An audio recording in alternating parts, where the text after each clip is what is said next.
ಕನ್ನಡದ ಮೂಲಕ ನಾರಾಯಣಗೌಡರು ಹೇಳಿಕೆ ಕೊಡೋದಕ್ಕೆ ಮುಂದಾಗಿದ್ದಾರೆ.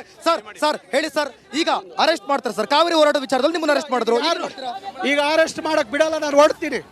ಯಾವುದೇ ಕಾರಣಕ್ಕೂ ನಮ್ಮ ಹೋರಾಟವನ್ನು ಹತ್ತಿಕ್ಲಿಕ್ಕೆ ಆಗಲ್ಲ. ಯಾಕೆಂದ್ರೆ ಇಲ್ಲಿ ಬಂದಿರೋ ಅಷ್ಟೇ ಕಾರ್ಯಕರ್ತರಲ್ಲ, ಇನ್ನು ಮುಂದೆ ಕಾರ್ಯಕರ್ತರಿದ್ದಾರೆ, ಅವರು ಹೋರಾಟವನ್ನು ಮುಂದುವರಿಸ್ತಾರೆ. ಅಲ್ಲ ಸರ್, ನೀವು ಕನ್ನಡನ ಭಿಕ್ಷೆ ಬೇಡಬೇಕಾ ಇಲ್ಲಿ ಉಳಿಸಿ ಅಂತ? ಅದಕ್ಕೆ ಅರ್ಥ ಆಗ್ತಾ ಇಲ್ಲ. ನಾನು ಸಿದ್ದರಾಮಯ್ಯವ್ರಿಗೆ ಹೇಳ್ತಾ ಇದ್ದೀನಿ, ನೀವು ಪೊಲೀಸ್ನವ್ರು ಇಟ್ಕೊಂಡು ನಮ್ಮನ್ನು ಹತ್ತಿಕ್ಕುವ ಪ್ರಯತ್ನ ಮಾಡಿದ್ರೆ ನಾನು ಬಿಡಲ್ಲ. ಮುಂದೆ ಪಾಠ ಕಲಿಸ್ಬೇಕಾಗತ್ತೆ, ಪಾಠ ಕಲಿಸ್ತೀನಿ. ಅದಕ್ಕೋಸ್ಕರ ಸಿದ್ದರಾಮಯ್ಯನವರೇ, ನಮ್ಮ ಹೋರಾಟ ಶಾಂತಿ ರೀತಿಯಿಂದ ನಡೆಯುತ್ತೆ, ಜನಜಾಗೃತಿ ಮೂಡಿಸುವಂತ ಹೋರಾಟ.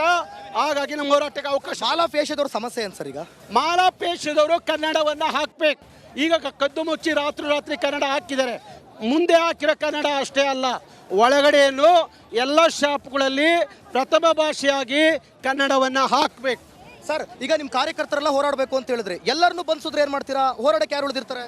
ಇನ್ನೂ ಇದ್ದಾರೆ, ಮುಂದೆ ಇನ್ನೂ ಬೆಂಗಳೂರಲ್ಲಿ ಇದ್ದಾರೆ, ಅಲ್ಲಲ್ಲೇ ತಂಡಗಳಿದ್ದಾವೆ, ಅವ್ರು ಹೋರಾಟ ಮುಂದುವರಿಸ್ತಾರೆ. ನೆಲ, ಜಲ, ಭಾಷೆ ಅಂತ ಬಂದಾಗ ಜಲದ ವಿಚಾರವಾಗಿ ಹೋರಾಡಿದ್ರಿ, ಭಾಷೆ ವಿಚಾರದ ಹೋರಾಡಿದ್ರಿ. ಪ್ರಮುಖವಾಗಿ ಇಲ್ಲಿ ಈಗ ನಾನು ರಿಪಬ್ಲಿಕ್ ಕನ್ನಡದ ಮೂಲಕ ಇನ್ನೊಂದು ವಿಚಾರನ ಪ್ರಸ್ತಾಪ ಮಾಡ್ತೀನಿ. ನೆಲದ ವಿಚಾರದಲ್ಲೂ ಕೂಡ ಬೆಂಗಳೂರಿನಲ್ಲಿ ಕೆರೆಗಳು, ನೆಲಗಳನ್ನ ಅಗದು ಬಗದು ತಾಯಿ ಒಟ್ಲನ್ನ ಮಲಗಿಸ್ತಿದಾರಲ್ಲ ಸರ್, ಕಡಿದು. ಏನ್ ಹೇಳ್ತೀರಾ ಅದಕ್ಕೆ? ಅದು ಯಾವಾಗ ಮಾಡ್ತೀರಾ ಪ್ರತಿಭಟನೆ? ನಾನು ಅದನ್ನೂ ಮುಂದಿನ ದಿನಗಳಲ್ಲಿ ಹೋರಾಟ ತಗೋಬೇಕು ಅಂತ ಇದ್ದೀನಿ.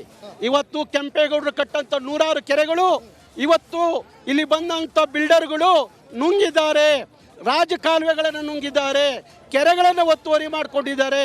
ಹಾಗಾಗಿ ಕೆರೆಯನ್ನು ಉಳಿಸ್ಕೊಳ್ಳುವ ಹೋರಾಟವನ್ನು ನಾವು ಮಾಡ್ತೀವಿ. ಇವತ್ತು ಎಲ್ಲಿ ಗಂಟೆ ಆಗುತ್ತೆ ಈ ಒಂದು ಪ್ರತಿಭಟನೆ ತೀವ್ರತೆ ಯಾವ ರೀತಿ ಇರುತ್ತೆ? ನಾವು ಕಬ್ಬನ್ ಪಾರ್ಕ್ವರೆಗೂ ಹೋಗ್ತೀವಿ, ಅಲ್ಲಿವರೆಗೂ ನಮ್ಮ ಹೋರಾಟ ಮುಂದುವರಿಯುತ್ತೆ.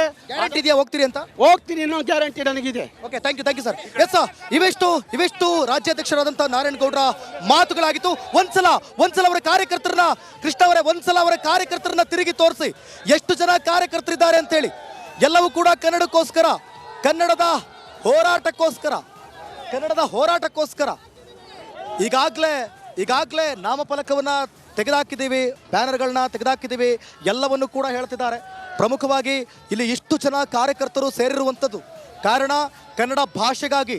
ಕನ್ನಡವನ್ನು ಇವತ್ತು ಭಿಕ್ಷೆ ಬೇಡಿ ಕೇಳ್ತಾ ಇದ್ದೀವಿ ನಾವು. ಕನ್ನಡ ಪದ ಬಳಸಿ ಅಂತ ಬೆಂಗಳೂರಲ್ಲಿ ಎಲ್ಲೇ ಹೋದರೂ ತಮಿಳು, ಹಿಂದಿ ತುಂಬಿ ಹರಿದಾಡ್ತಾ ಇದೆ. ಈ ಎಲ್ಲ ವಿಚಾರವನ್ನು ಇಟ್ಕೊಂಡು, ನಾಮಫಲಕದ ವಿಚಾರವನ್ನು ಇಟ್ಕೊಂಡು ಗೌರ್ಮೆಂಟ್ ಅವಕಾಶ ಮಾಡಿಕೊಟ್ರು ಕೂಡ 65ರಿಂದ 80% ಕನ್ನಡ ಭಾಷೆಯನ್ನು ಬಳಸಬೇಕಂತ ಅವಕಾಶ ಮಾಡಿಕೊಟ್ರು ಕೂಡ ಬಳಸ್ತಾ ಇಲ್ಲ. ಕಾರಣ ಆಂಗ್ಲ ಭಾಷೆಯ ಓಲೈಕೆನ, ಅಥವಾ ರಾಜ್ಯದಲ್ಲಿ ಏನಾಗ್ತಾ ಇದೆ, ನಮ್ಮ ಕನ್ನಡ ಭಾಷೆಗೆ ಏನಾಗ್ತಾ ಇದೆ, 2000 ವರ್ಷಗಳ ಇತಿಹಾಸ ಇರುವಂಥ ಕನ್ನಡ ಭಾಷೆಯ ಉಳಿವಿಗಾಗಿ ಇವತ್ತು ಕರ್ನಾಟಕ ರಕ್ಷಣಾ ವೇದಿಕೆ ನಾರಾಯಣಗೌಡರು ವತಿಯಿಂದ ಅವರ ನೇತೃತ್ವದಲ್ಲಿ ಪ್ರತಿಭಟನೆ ಆಗ್ತಾ ಇದೆ. ಬಿಗಿ ಪೊಲೀಸ್ ಬಂದೋಬಸ್ತ್ ಕೂಡ ಇದೆ. ಕಾದು ನೋಡಬೇಕಾಗುತ್ತೆ ಈ ಒಂದು ಪ್ರತಿಭಟನೆ ಅಂತ ಯಾವ ತೀವ್ರತೆಯನ್ನು ಪಡೆದುಕೊಳ್ಳುತ್ತೆ ಅಂತ ಹೇಳಿ. ಕ್ಯಾಮ್ರಾ ಪರ್ಸನ್ ಕೃಷ್ಣ ಜೊತೆ ಅಶ್ವಾದಿವಿತ್, ರಿಪಬ್ಲಿಕ್ ಕನ್ನಡ, ದೇವನಹಳ್ಳಿ, ಬೆಂಗಳೂರು.